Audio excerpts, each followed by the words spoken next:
Simba es un proyecto gratuito de promoción de la lectura. Ayúdanos a que nuestros libros lleguen a más gente compartiendo lecturas en las redes sociales. Si puedes y quieres, también puedes hacer una donación para mantener el proyecto y posibilitar que nuestra biblioteca siga creciendo. La trampa. Leopoldo Alas Clarín. Cuento. ¿Convenía o no la carretera? Por de pronto era una novedad, y ya tenía ese inconveniente. Manín de Chinta, además, sentía abandonar la antigua calleja, el camino real, un camino real que nunca había llegado a cuarto siquiera. Porque, pese a todas las sextaferías que habían abrumado de trabajo a los de la parroquia, en Ochavo se había quedado siempre aquella vía estrecha, ardua, monte arriba, con abismos por baches, y con peñascos, charcos y pantanos por el medio. En invierno, el ganado hundía las patas en el lodo hasta los corvejones. En verano, aquella masa, petrificada en altibajos ondeados, como olas de un mar de barro, mostraba todavía los huecos profundos de las huellas de vacas y carneros, que adornaban como arabescos el oleaje inmóvil. No importaba. Por aquel camino había llegado el carro el padre de Manín, el abuelo de Manín, todos los ascendientes de que había memoria. Manín de Chinta tardaba 3 horas en llegar con las vacas a la villa. Mucho era para tan poco trecho. Pero 3 horas habían tardado, su abuelo. Además, la carretera le dividía por el medio el suquero, fragrante y fresco pedazo de verdura, regalo del corral. Manín resistió cuanto pudo, dificultó la expropiación hasta donde alcanzaron sus influencias pero el torrente invencible y arrollador de la civilización y el progreso, como dijo el diputado del distrito, en una comida que le dictaron los mandones, en casa del cura nada menos, el torrente, es decir, la carretera, pudo más que Manuel. Y por medio del suquero pasó el enemigo, llenando de polvo, que todo lo marchitaba, la hierba y los árboles, que a derecha e izquierda siguieron siendo propiedad de Manín. El romanticismo de estos aldeanos nunca es tan excesivo que llegue a luchar largo tiempo con lo útil. Manín consagró algunas añoranzas al camín real abandonado, que se llenó de hierba. Pero como todos los vecinos, aprovechó la carretera, que poco a poco fue tomando aire rústico, cierto derecho a la vecindad, y llegó a ser cosa familiar y de provecho. A la orilla del nuevo camino se fueron fabricando casuchas pintadas, más limpias y sólidas que las chozas de la ladera cercana. Abundaron a lo largo de la carretera las tabernas y abacerías, aumentó el tráfico, y sin pasar mucho tiempo, vio Manín que sus convecinos iban abandonando, para sus viajes a la villa, la muy pesada carreta del país, de mortal rechino, carreta que debía de ser todavía como las que usaron los hunos y los argipeos. Iban adoptando ligeros carricoches, de 2 ruedas, saltarines y pintados de colores tan vivos, tan chillones, que al rodar veloces por el camino, parecía que hacían casi tanto ruido con el verde y rojo y azul de su madera, como con las llantas que iban brincando sobre la grava. Manín de Chinta sintió envidia, y acabó por desear tener también su carretón pintado. Era algo carpintero, y entre él y un herrero de la vecindad consiguieron, no sin gastos considerables, dejar a la puerta del corral de los de Chinta un vehículo azul y rojo con toldo, bancos de pino, y hasta un estribo a la trasera. No faltaba más que el caballo. Manín tenía en casa a su madre, Rosenda, a su mujer, María Chinta de Pepa, 2 hijas casaderas, y un hijo, Falo, Rafael, licenciado del ejército del arma de caballería. Después de pensarlo mucho, de sacar y meter muchas veces los pesos que guardaba el ama de la casa en un bolsillo verde, de malla, dinero que procedía de la venta forzosa de parte del suquero, decidió la familia que Falo fuese a la próxima feria de la Ascensión, allá muy lejos, a la capital de la provincia, a comprar un animal de tiro, fuerte, como de 1000 a 1500 reales, que estuviera acostumbrado al oficio y pudiese arrastrar a todos los de casa por cuesta de la grandota arriba. Falo comprendió que él o nadie podía llevar a cabo la peligrosa empresa de meter en casa una boca más, de costumbres desconocidas y de utilidad no demostrada. Toda la familia se mostraba de antemano recelosa contra el intruso, antes de que éste viniera, en cuanto Falo se despidió, camino de la feria. Vacas, cerdos, gallinas, cabras, patos y conejos y todo eso era género conocido, gente de casa, como quien dice. El pollino que llevaba a moler el maíz era huésped humilde, sufrido. Pero un caballo. Y caballo para un coche, o poco menos. La novedad era demasiado grande, molesta, casi dolorosa. Hay que hacer obra en el corral, junto a las vacas, para dejarle sitio al caballo, dijo la Chinta. Y Manín, con cierto desdén, se encogió de hombros, y dijo entre dientes: «Va. Como quieras, y todavía no se sabe si Falo encontrará algo que convenga. Siempre hay tiempo». Y era como una esperanza en la familia que Falo se volviera sin el animal que había ido a comprar, y que estaba pidiendo a gritos rojos, el carricoche tumbado sobre las varas, a la puerta. Volvió Falo jinete en una yegua. Era de buena alzada, torda, cabeza fina, de buen andar, airosa al sacudir los remos y nada espantadiza. No estaba flaca ni muy rellena. No tenía más sino que, en cuanto la dejaban sola, entregada a sí misma, se quedaba muy triste, se abría un poco de piernas, alargaba el cuello, y de tarde en tarde hacía un ruido así como si suspirara por dentro, con las entrañas, que le retemblaban. Venía de Castilla, de la tierra llana. Tal vez la abrumaban las montañas. ¿Edad? En la edad estaba el misterio. Como buena jamona, por la boca no confesaba los años. Pero muy vieja no debía de ser. O tal vez sí. Tal vez era una ninón de lanchos, en su clase. Falo no la había comprado en la feria. De la ciudad volvía con los pesos, casi satisfecho de no haber topado con nada que conviniese. Todo era malo, o caro, o sospechoso. La verdad era que el licenciado de caballería no entendía mucho de la ciencia de chalán, y había cobrado miedo a los gitanos que tantas gangas le ofrecían. Donde compró Falo fue al salir de la villa, ya cerca de su casa. Compró a un vecino del mismo concejo, el artillero, un gitano del norte, más gitano que todos los que recorren el mundo. El artillero le conoció a Falo, en cuanto le vio contemplando la yegua que él montaba, que el de caballería se había enamorado de ella. Falo, mucho tiempo después, comprendió por qué le había hecho tanta gracia. Se parecía a un caballo que a él le habían matado los carlistas en una célebre carga. Pero de esto no se dio cuenta el hijo de Manín de Chinta por de pronto. Le gustó la yegua, pensaba él, porque sí, porque tenía buena facha, buen color, andaba bien y no se espantaba. Falo llegó a casa al oscurecer, y metió la yegua en la cuadra improvisada por Manín en un rincón del corral de las vacas. Comprendió el licenciado que la gente de casa no le agradecía la compra. Los viejos, pensando en el dinero, 300 pesetas, que había quedado por allá, estaban así como arrepentidos de la resolución temeraria de arrastrar coche. Además, una caballería mayor era cosa tan nueva, tan extraña a la vida mezclada que hacían allí personas y brutos. A la madre de Manín, muy vieja, impedida para todo menos para fumar, comer y mandar a gritos, dando órdenes que unas veces se cumplían y otras no, pero siempre se respetaban. A la ochentona Rosenda le parecía muy mal que el pollín, el burro, más antiguo, con muchos servicios, se acomodara en el cubil de la Quintana, en buen amor y compañía de los vecinos de la vista baja, y que el intruso, es decir, la intrusa, necesitase medio corral para ella sola. ¿Y comer? María Santísima. La hierba mejor del suquero, a veces una pajada y gollerías, golosinas.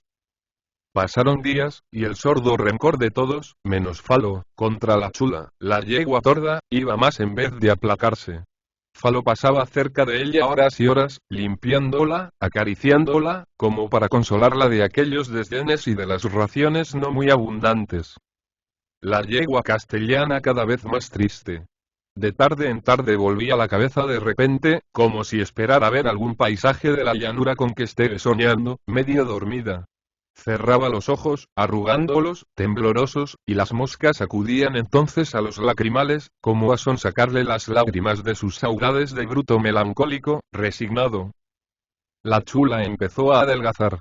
Junto a un corvejón le salió un bulto duro. Falo, lleno de terror, ocultó a Manín y a las mujeres el triste descubrimiento. Curó a escondidas al animal con sal y vinagre. Llegó el día de la prueba. Se la enganchó al carricoche, montaron Manín, su mujer y su hijo, y emprendieron el camino de la villa. No había novedad. La chula había tirado mucho en este mundo. No extrañó las varas ni el ruido de las ruedas al saltar sobre la piedra, ni los frecuentes encuentros con carromatos, carretas tan cargadas de hierba, que desaparecían bajo el monte móvil de verdura, piaras bulliciosas, coches y velocípedos. A todo parecía acostumbrada. Era partidaria del Nihil Mirari. Tal vez ni siquiera pensaba en lo que pasaba a su lado. Andaba y soñaba, como hacen en este mundo muchos poetas desterrados a la prosa de la vida. Trabajan y sueñan. De cuando en cuando, Kono, volviendo a la realidad, levantaba la cabeza, como si buscara aire más libre, horizontes más anchos. Aquellas colinas verdes tan cercanas, a derecha o izquierda, parecía que la oprimían, que la ahogaban. A lo menos, Falo, que guiaba, se iba figurando todo eso. Cada pocos minutos el mozo miraba, sin que lo notara su padre, la hinchazón de la pierna. Iba más. Y otra desgracia. La yegua se alcanzaba, y una herradura había hecho sangre en otro remo. Llegó la cuesta de la grandota, prueba formidable. La chula, discretamente fustigada por Falo, emprendió la subida a trote largo. A la mitad de la pendiente tropezó el vehículo con una carreta que bajaba, y la yegua se paró de repente. Que el giorno più non legevamo avante. Aquel día la chula no dio un paso más camino de la villa. Todo fue inútil, latigazos, palos, caricias, argumentos persuasivos de Manin, quejas de su mujer, ayuda de transeúntes que vinieron a suspender las ruedas del carricoche en el aire. No arrancó. No se encabritaba, no se impacientaba. Nada de coces ni relinchos. Silencio, resignación. Pero ni un paso. Llovían palos. Cerraba la torda los ojos, temblorosas las tristes membranas que los cubrían. A sufrir, a aguantar, a soñar con Castilla. Hubo que volver a casa como se pudo. Al día siguiente, al amanecer, Falo vio con terror que la pierna estaba mucho más inflamada. La herida seguía sangrando y además en el lomo y en el pecho las correas habían labrado la carne y brillaban, destilando humor entre gotas rojas, grandes mataduras. Hubo que enterar a Manin de Chinta de lo que pasaba. El aldeano cogía el cielo con las manos. Las mujeres salieron a la quintana a dar gritos, a lamentarse, como las plañideras en un entierro. Allí se vociferó la biografía del artillero a lo Aristófanes. Si aquel hombre era un tramposo con los chintas, gritaban, merecía volver al presidio, donde ya había estado. La chula iba de mal en peor. Bajaba como en la bolsa el papel cuando hay pánico. Cada vez le asediaban más moscas, como para repartírsela. Falo veía con espanto la próxima transformación de aquella figura animada, que él había empezado a querer sin saber por qué, en masa inerte, repugnante, putrefacta. Previa el sálvese el que pueda terrible de la materia que huye de un organismo abandonado por el soplo misterioso de la vida. Además, como Falo no creía en la inmortalidad del alma de las yeguas, aquella podredumbre en que iba a deshacerse su nueva amiga le parecía más horrorosa, y él, por lo mismo, sentía más lástima. Se puso a curar y a cuidar a la chula con todo el ahínco y entusiasmo de su energía de aldeano joven y testarudo. Quería que sanara. En tanto Manin se apresuró a dar pasos para deshacer el trato. Por fortuna, no la había comprado en la feria. El artillero tendría que devolverle su dinero y llevarse la trampa, pues le había engañado miserablemente. No sabía si tenía derecho o no a la rescisión o lo que fuere. Pero sabía algo más positivo. Que era cuestión de mandones, de caciques. Que el juez le haría al artillero cargar con la yegua si el señorito se empeñaba. El señorito era el mandón de la villa, el cacique de cuyo bando era Manin, que tenía dinero suyo a réditos y en arrendamiento cierta tierruca de hombre tan poderoso. El artillero también tenía mandón que le protegiera. Fue lucha de caciques. El juez, oficiosamente, hizo que la cosa se pusiera en manos que lo resolvieran sin llegar a un juicio, dando a entender que él, llegado el caso, daría una solución igual. Quería servir al más poderoso dilatando o conjurando el compromiso. El mandón más fuerte, el señorito, el de Manin, salió con la suya. El artillero tuvo miedo y se dio por vencido, antes de serlo en el mal afamado foro de la villa. Pero toda esta guerra pseudo-jurídica de influencias, intrigas, rencores y vanidades duró semanas y semanas, y en tanto la yegua ni curaba ni se moría. Poco a poco, alrededor de Falo, que la cuidaba, fueron acudiendo algunos vecinos inteligentes, por amor al arte de la veterinaria. Rosenda y la Chinta también empezaron a interesarse por el animal y sus lacerías. Manin fue el último, pero acudió también, y acabó por ser el más solícito, el que más se esmeraba en aliviar los males de la trampa. La chula, iba siendo cosa familiar, como la carretera. Hasta las vacas paraban mientes en ella. No se diga a las gallinas, que le andaban todo el día entre las patas. La idea de que era un animal de Dios esparció por el corral un ambiente de asilo caritativo. Falo triunfaba, radiante. La yegua, al cabo, empezó a mejorar algo, muy poco. La familia le tomaba ley. Hasta el cura de la parroquia vino un día a verla. Era el cura, como la chula, castellano, grave, noble, triste, cortés. También echaba de menos la ancha llanura. Declaró el párroco, dándole palmadas en el vientre, que era la yegua una buena pieza, que sanaría tal vez, que no tenía más que el peso de los años y ciertos vicios de la sangre. Apuntó la idea de que era, relativamente, caso de conciencia el cuidar al pobre animal, que parecía agradecer los remedios y el halago. Una mañana se presentó el artillero blasfemando, con el bolsillo de cuero en una mano y una cabezada en la otra. Venía por a yegua. Le habían hecho una charranada. Pero ya la pagarían en las próximas elecciones. Habría tiros. Arrojó el dinero a los pies de Manín, entró en el corral y se puso a desatar del pesebre a la chula, como quien toma lo suyo. Salió con ella a la quintana, le puso la cabezada, montó, a pelo, de un brinco y, sin despedirse, apretó los ijares de la bestia para emprender la marcha pero la chula no se movía. Sin fijarse en este detalle importante, dando patadas feroces en el vientre de la torda, el artillero, gritaba. Esto es contra ley. Esto clama al cielo. Si no fueran arriba y abajo todos unos pillos, yo acudiría al juez y a la audiencia por mis 300 pesetas. Pero el pobre en todas partes se escachifolla y se repudre y se anda bornica. Y zas, zas. Qué patadas y qué ramalazos. Falo, enfrente del artillero, como para cortarle el paso, le contemplaba. Pálido, mordiendo los labios. Manín, detrás de la chula, rodeado de las mujeres, tenía un pie sobre el bolsillo que el artillero había arrojado al suelo, y revolvía dentro de su cerebro estrecho grandes pensamientos. De tal modo maltrataba el artillero a la yegua, que no podía moverse, que la indignación estaba pronta a estallar en todos los del grupo. La familia contemplaba en silencio el trato cruel. La vieja, la ochentona, la varonil Rosenda, fue la primera que gritó. Cacho de bruto, ¿no ves que no quiere? ¿No tienes entrañas? Deja la torda o por las piernas te cojo y vas a tierra y si no lo hace la abuela, lo hago yo, dijo Falo, dando un paso adelante. La yegua es mía. Pa' eso ganasteis el pleito en el señorito. Puñales. Y que esto lo llamen justicia. Y, tuya es la yegua, contestó Manín de Chinta, más sereno que Falo. Pero como el animal le tiene ley a la casa, por lo visto y como no se cuye dir por mí, que se quede. Con que apéate. Toma tu dinero, que ahí está donde lo dejaste, y la chula vuelva al pesebre.